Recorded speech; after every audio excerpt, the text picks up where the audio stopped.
बिस्मिल्लाहिर्रहमानिर्रहीम। अस्सलाम वालेकुम नाज़रीन, कैसे हैं आप? उम्मीद करती हूँ आप खैरियत से होंगे। अल्हम्दुलिल्लाह आज मैं एक गांव में आई हूँ। यहाँ मुझे पता चला है कि 7 बच्चे हैं, इनकी माँ का इंतकाल हो गया। ये यतीम बच्चे हैं, इनका कोई नहीं है, बेसहारा बच्ची हैं। इनके वालिद साहब मजदूरी करते हैं, जो कि अब भी वो मजदूरी पे गए हैं। अस्सलाम वालेकुम बेटा। वालेकुम सलाम। बेटा क्या हाल है? ठीक हो जी। अच्छा, कैसी हैं आप? ठीक हूँ। अच्छा, तो ये आपके बहन भाई हैं जी। माँ के बगैर कैसे गुजारा कर रही हो? माँ के बगैर औखा गुजारा। अच्छा, आपका गुजारा। छोटे बच्चों को किस तरह संभालती हो? छोटे बच्चे बस माँ दा याद तक करें ना मम्मा जी जी। और मैं रो रही। आप रो रही हैं? जी माँ को याद कर? हाँ जी, रोने मैं अम्मी को याद करें मैं रोना पानी। अब मेरा बेली होता काम करें 200-300 गोल आने शाम की सब्जी थी। अच्छा जी। ये यतीम मेरे भेणी भिरा है। जी जी। यतीम मेरे भेणी भिरा मेरा है कबू है 7 से भेणी भिरा है।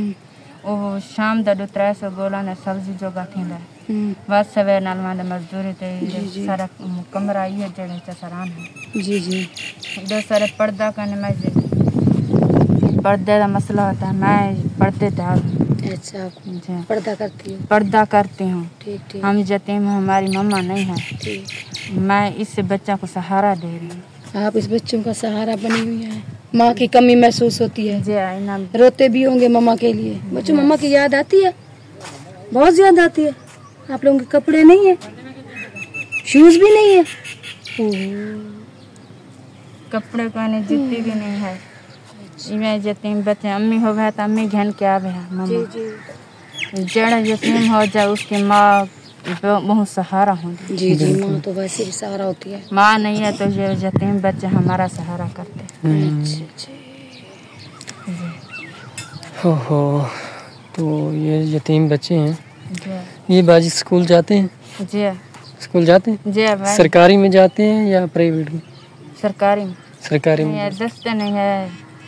अच्छा, तो कपड़े नहीं है क्या? ये कपड़े तो पहने नहीं है मेरे बच्चे ने। ये है क्या ना कपड़े है? अच्छा, कपड़े नहीं है आपके पास? तो नहीं क्या करें। ओहो, बहन भाइयों को आप खुद संभालती हैं? जी, मैं संभालती हूँ।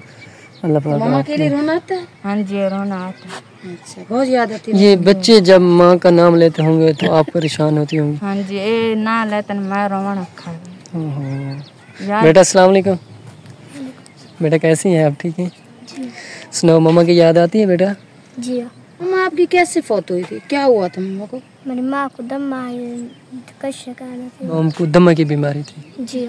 इंशाल्लाह बच्चे आप सब ने दुआ करनी है तो आपके इंशाल्लाह गैबी मदद होगी। तो नाज़रीन इकराम, ये जो बच्चे हैं ये यतीम है और हुज़ूर पाक सल्लल्लाहु अलैहि वसल्लम फरमाते हैं जो बंदा किसी यतीम बच्चे के सर के ऊपर हाथ रखता है तो उनके सर के नीचे जितने भी बाल आते हैं तो अल्लाह पाक उनके उतने गुनाहों को माफ़ फरमा देता है। आपने देखा बच्ची बहुत ज़्यादा परेशान है, छोटे छोटे बच्चे हैं, इनको संभालना मुश्किल से हो रहा है।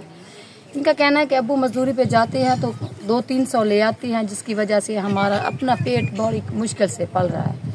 घर का हालात बहुत ज़्यादा ख़राब हैं क्योंकि हवेली नहीं है, हवेली का मसला है। उसके बाद जो है ना कमरा नहीं है, कच्चा कमरा है, बारिश आती है डर लगता है। छोटे छोटे बच्चे हैं, माँ को याद करके चीखें मारते हैं। इनके घर में कुछ भी नहीं है, ये बहुत ज़्यादा परेशान है। कपड़े भी नहीं है, शूज़ भी नहीं है। ये बच्चे देखते हैं कोई हमें भी दे अल्लाह के नाम पे। बहुत ही मासूम बच्चे हैं। अल्लाह ताला ऐसी गरीब फैमिलियों की, यतीम बच्चों की मदद फरमाए। हमसे जितना भी हो सकेगा इस गरीब फैमिलियों की मदद हम भी करेंगे। और मेरे देखने वालों से गुजारिश है, ऐसे यतीम मुस्तहिक बच्चों की आप भी मदद कीजिए। मालदार लोगों का हक बनता है गरीब फैमिलियों की मदद करना, जो कि ये मुस्तहिक फैमिलियां हैं। हमारा जाने का मकसद ही यही है, गरीब लोगों की आवाज़ आप लोगों तक शेयर करना। हम अमीर लोगों के पास नहीं जाते, हम उन लोगों के पास जाते हैं जो बहुत ही ज़्यादा गरीब होते हैं, मुस्तहिक फैमिलियां होती हैं। तो इन यतीम बच्चों के लिए अपने हलाल रिज़्क़ में से कुछ न कुछ इन गरीब मुस्तहिक फैमिलियों की मदद कीजिए। ये यतीम बेसहारा बच्चे हैं। अल्लाह ताला आपको इसका बहुत ज़्यादा अजर अता फरमाएंगे। मिलते हैं नेक्स्ट वीडियो में, तब तक के लिए मुझे दीजिए इजाज़त। अल्लाह हाफ़िज़।